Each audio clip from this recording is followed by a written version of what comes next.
perkenalkan, nama saya Angelika Silvianta Nugrandari, NIM 2017-23001, mahasiswi Stikes Pantirapi. Pada kesempatan kali ini, saya akan menampilkan video edukasi terkait Rapid Trauma Assessment atau pengkajian cepat. Pada kasus kali ini, saya mengambil kronologi korban kecelakaan lalu lintas yang mengalami fraktur pada tulang, mengalami luka sobekan pada tangan, mengalami cedera pada leher, kesadaran somnolen, dan pasien dalam keadaan gawat. Oleh karena itu, pasien harus segera dilakukan let and go di rumah sakit. Selamat menyaksikan. Baik teman-teman, selanjutnya saya akan melakukan pemeriksaan Rapid Trauma Assessment. Yang pertama hal yang kita harus lakukan adalah kita harus amankan pasien dan amankan diri kita, yaitu terhindar dari isolasi berbahaya seperti zat berbahaya dan keadaan lingkungan sekitar yang berbahaya. Pada keadaan ini, pasien terletak di tempat yang aman, sehingga kami dapat melakukan tindakan Rapid Trauma Assessment. Pak, bisa dengar suara saya, Pak? Teman-teman, kita akan melakukan namanya APPU, yaitu di mana kita akan melakukan tindakan pemeriksaan kesadaran pada pasien. Habis itu, apakah pasien bisa ngomong sesuai dengan yang kita perintahkan dan pasien bisa merasakan nyeri. Baik Pak, selanjutnya saya akan memeriksa daerah sini ya Pak. Nanti katakan nyeri tidak ya Pak? Sakit Pak? Sakit. Oh ya. Pasien dalam keadaan normal, artinya pasien sadar dan bisa merasakan nyeri saat diberikan rangsangan. Selanjutnya teman-teman, kita akan melakukan pemeriksaan pada daerah leher dan kepala. Permisi ya Pak, saya bukanya. Kemudian kita lihat apakah ada pendarahan di daerah leher ataupun daerah kepala. Kita akan melakukan inspeksi dan palpasi daerah kepala. Oh ya, dan ternyata pasien ada abrasi atau luka lecet pada daerah pelipis pasien. Selanjutnya, pasien terdapat daerah kebiruan pada leher. Ini menandakan adanya cedera pada leher. Oleh karena itu, kita harus memberikan bantuan, yaitu bantuan penyangga leher atau C-span, supaya pasien lehernya tetap stabil. Karena pasien dalam kondisi trauma pada leher, kita juga akan melihat bagaimana vena jugularisnya. Pasien di sini tidak mengalami peningkatan vena jugularis atau vena pada leher di sini. Ini yang perlu kita perhatikan ya teman-teman. Selanjutnya, kita akan melakukan pemeriksaan nadi karotis. Sebentar ya Pak, saya periksa dulu. Nadi karotis ini bertujuan kita mengecek apakah sirkulasi pada pasien ini normal atau tidak. Pada dalam keadaan ini, pasien didapatkan nadi karotis dan sirkulasinya masih aman. Selanjutnya kita akan melakukan pemeriksaan, yaitu pemeriksaan pada airway atau jalan nafas pasien. Misi ya Pak, saya buka dulu ya Pak maskernya. Baik, selanjutnya saya akan melakukan tindakan yang bernama jauh tas. Bagaimana kita akan memeriksa apakah jalan nafas pasien ini ada sumbatan atau tidak. Siap Pak. Nah teman-teman, ini adalah prosedur jauh tas. Pada pasien ini, Bapak tidak mengalami sumbatan jalan nafas. Jadi teman-teman, karena tidak ada sumbatan jalan nafas dan pasien bisa bernafas normal, kita tidak memerlukan bantuan alat seperti ETT atau endotracheal tube, sehingga pasien masih bisa melakukan jalan nafas secara sendiri. Apabila ada gangguan seperti adanya hambatan jalan nafas, maka kita perlu bantuan alat seperti ET tadi. Dan untuk karakteristik pernapasan, biasanya pasien akan mengalami seperti wheezing, stridor, dan sebagainya. Oleh karena itu, perlu respirasi lebih kuat seperti bantuan ventilasi. Apabila pasien akan dipasang non-breathing mask atau NRP, maka berikan 15 liter per menit apabila tanda-tandanya napas kurang dari 8 atau inadekuat. Dan apabila kita akan menggunakan back first mask, kita bisa menggunakan 15 liter per menit dengan kriteria pernapasan kurang dari 8 dan pernapasan tidak memadai dan dicurigai adanya trauma kepala. Pada kasus saya ini, pasien tidak mengalami trauma kepala, hanya saja pasien mengalami luka lecet pada pelipis. Baik, selanjutnya saya akan melakukan pemasangan G-spine. Ini ya Pak. Tolong.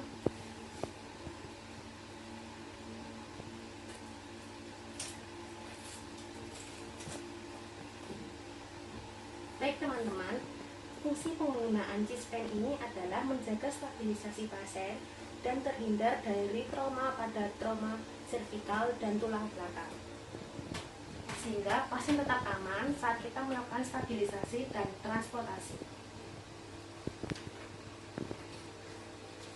Selanjutnya, karena kita sudah memeriksa tanda sirkulasi pada pasien seperti tadi nadi karotis, maka kita akan melakukan pemeriksaan pada warna dan suhu kulit. Sebelumnya, saya izin ya Pak melihat tangannya. Pak, ini bisa digerakkan? Sakit ya Pak? Baik, sebelah sini. Oh ya, teman-teman, karena pada kasus pasien ini adalah mengalami pendarahan, maka kita perlu otomatis prioritaskan pada daerah pendarahan. Untuk warnanya, pasien tidak mengalami hipoksia, tapi dapat pendarahan. Oleh karena itu, kita akan melakukan prosedur pembebatan supaya pendarahan ini dapat dihentikan.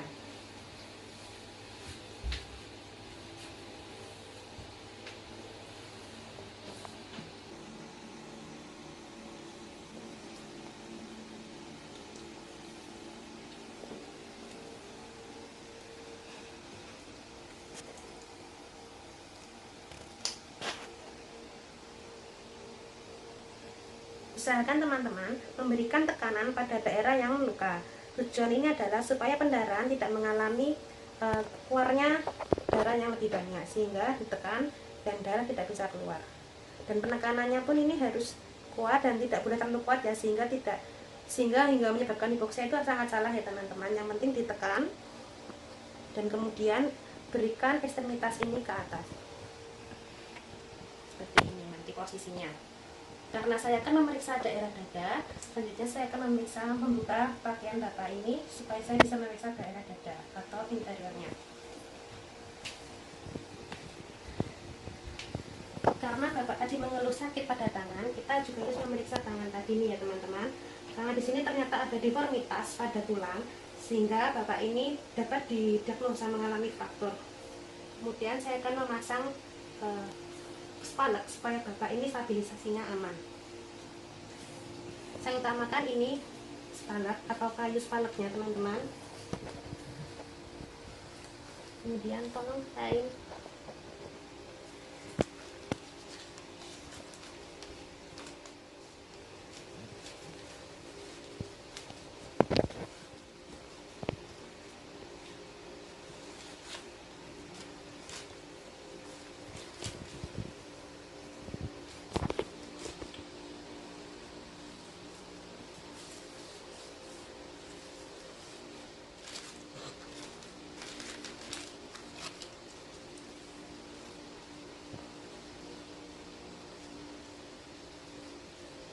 Kemudian teman-teman, selanjutnya saya akan melakukan pemeriksaan pada dada. Buka ya Pak. Baik teman-teman, saya telah membuka. Maka prosedur selanjutnya adalah kita akan melakukan inspeksi atau kita melihat keadaan dada Bapak ini. Dan didapatkan bahwa dada Bapak ini tidak mengalami gangguan atau simetris bagian kanan dan bagian kirinya. Kemudian kita akan melakukan pemeriksaan yang disebut dengan auskultasi atau mendengarkan.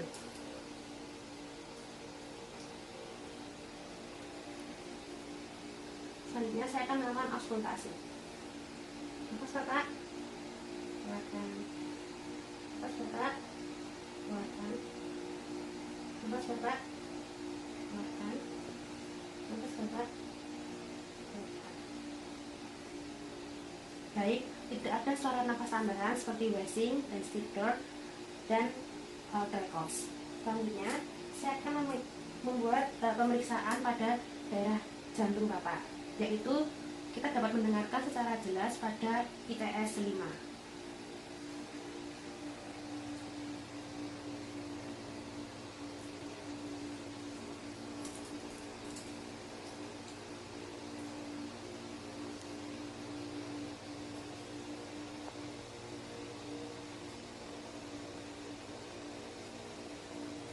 Jadi teman-teman, suara jantung Bapak ini normal, yaitu dimana detak jantungnya ledup-ledup.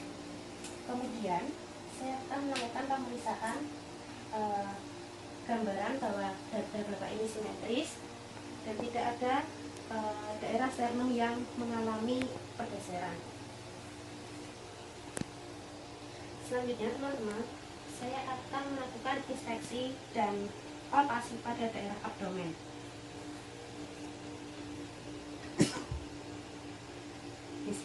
Selanjutnya saya akan melakukan penekanan pada daerah regional ini. Ada dibagi 4 regional pada abdomen. Sebelah sini, sebelah sini, sebelah sini, dan sebelah sini. Permisi ya Pak, tangannya saya akan pindahkan sedikit.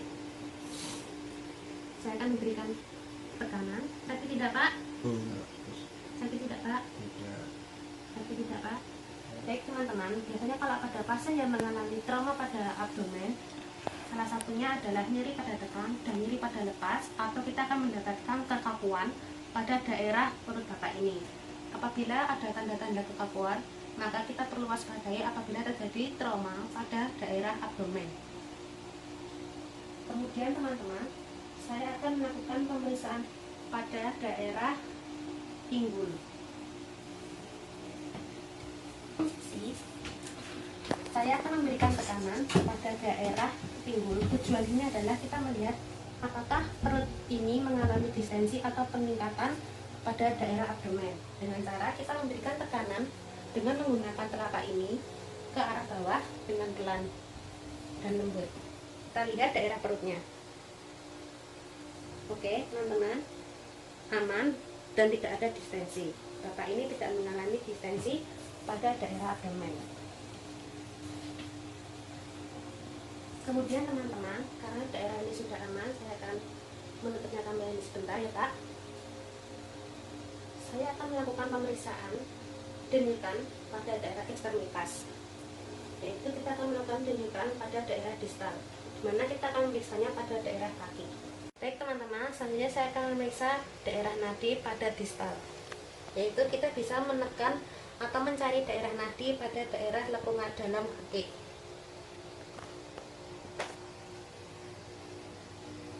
Seperti ini, dan kita rasakan apakah pasien ini nadinya teraba lembut atau keras atau tidak teratur. Ini harus dipastikan ya teman-teman. Selanjutnya saya akan memeriksa daerah motorik. Pak, kakinya bisa digerakkan Pak? Bisa digerakkan. Pasien mengalami respon motorik, jadi pasien bisa merasakan gerakan pada kakinya sendiri. Selanjutnya untuk sensorik, sakit Pak? Ya, bisa bapaknya ini bisa merasakan daerah sensorik, yaitu nyeri pada saat saya memberikan rengsangan pada kaki. Selanjutnya saya akan melakukan pemeriksaan pada daerah punggung. Untuk tangannya saya akan berikan ke atas dulu. Siap Pak. Tolong pegang kepalanya sini. Oke. Hitungan ketiga, kaki Bapak untuk ke samping sini ditekuk Pak. Tekuk ini tekuk. Ya. 1, 2, 3. Selanjutnya teman-teman, kita pastikan ini stabil karena daerah pada tulang belakang ini sangat rawan sekali. Oleh karena itu saya akan membuka sebentar.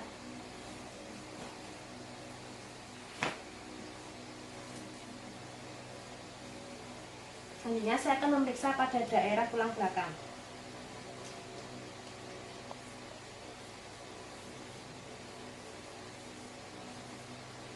Baik, tidak ada kelainan ataupun cedera pada tulang belakang ini.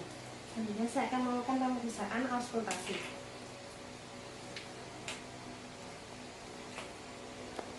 Ambil nafas Bapak. Ambil nafas Pak. Ambil nafas Pak. Ambil nafas. Ya.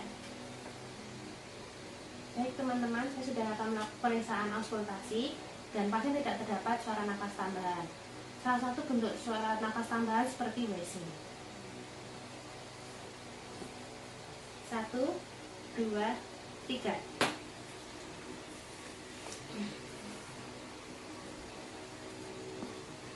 Saya tutup kembali ya Kak.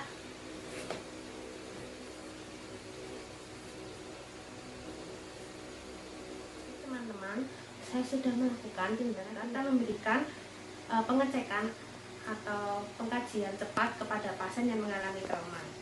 Selanjutnya, kita harus menentukan pasien ini apakah pasien mengalami keadaan kritis atau tidak. Dalam keadaan ini, Bapak ini mengalami fraktur dan pendarahan, sehingga Bapak ini termasuk kriteria pasien yang kritis. Dan juga ada cedera pada leher. Oleh karena itu, Bapak ini membutuhkan pertolongan segera di rumah sakit, yaitu let and go. Pasien harus segera dirujuk di rumah sakit untuk melakukan tindakan lebih detail supaya Bapak ini bisa selamat. Kemudian, kita akan juga melakukan pengkajian lengkap seperti tanda-tanda vital, seperti melakukan pemeriksaan tekanan darah, nadi, RR di rumah sakit, ataupun saat kita melakukan transportasi pasien dalam ambulan. Kemudian kita akan melakukan pengkajian ample atau alergi, seperti apakah Bapak ini mengalami alergi obat ataupun alergi makanan. Selanjutnya adalah pengobatan sebelumnya, seperti Bapak ini mengonsumsi obat-obat rutin seperti tekanan darah tinggi. Kemudian penyakit masa lalu atau penyakit penyerta, apakah mengalami DM ataupun mengalami penyakit yang penyerta lainnya. Kemudian kita akan pertanyakan makanan terakhir yang dikonsumsi pasien. Misalkan ternyata dia alergi terhadap kacang dan ternyata makanan terakhir yang ia makan adalah kacang. Itu sangat penting dikaji supaya kita dapat mengetahui tingkat alergi pada pasien, apakah ini disebabkan oleh alergi obat atau karena alergi makanan. Kemudian event of injury, atau dimana kita menanyakan kepada pasien apabila pasien sadar ataupun keluarga yang ada saat itu, untuk menanyakan kejadian apakah pasien atau keluarga ingat kejadian terjadinya cedera pada pasien. Kemudian adalah teman-teman, kita melakukan head and tutup atau pemeriksaan fisik mendetal lagi di rumah sakit dengan pemeriksaan penunjang lain seperti tes pemeriksaan laboratorium dan sebagainya. Kemudian untuk penilaian kelanjutannya, seperti kita harus mencatat keadaan kondisi lingkungan pada saat itu, seperti sebelum mulai perawatan pada pasien. Pada misalkan tadi ini pasien terbaring di tempat yang aman, itu juga kita perlu catat dan dokumentasikan. Kemudian ulangi dan catat semua tindakan ini setiap 5 menit. Terima kasih teman-teman, saya sudah selesai melakukan tindakan rapid trauma assessment. Semoga tindakan ini dapat menginspirasi teman-teman dalam melakukan keperawatan bencana.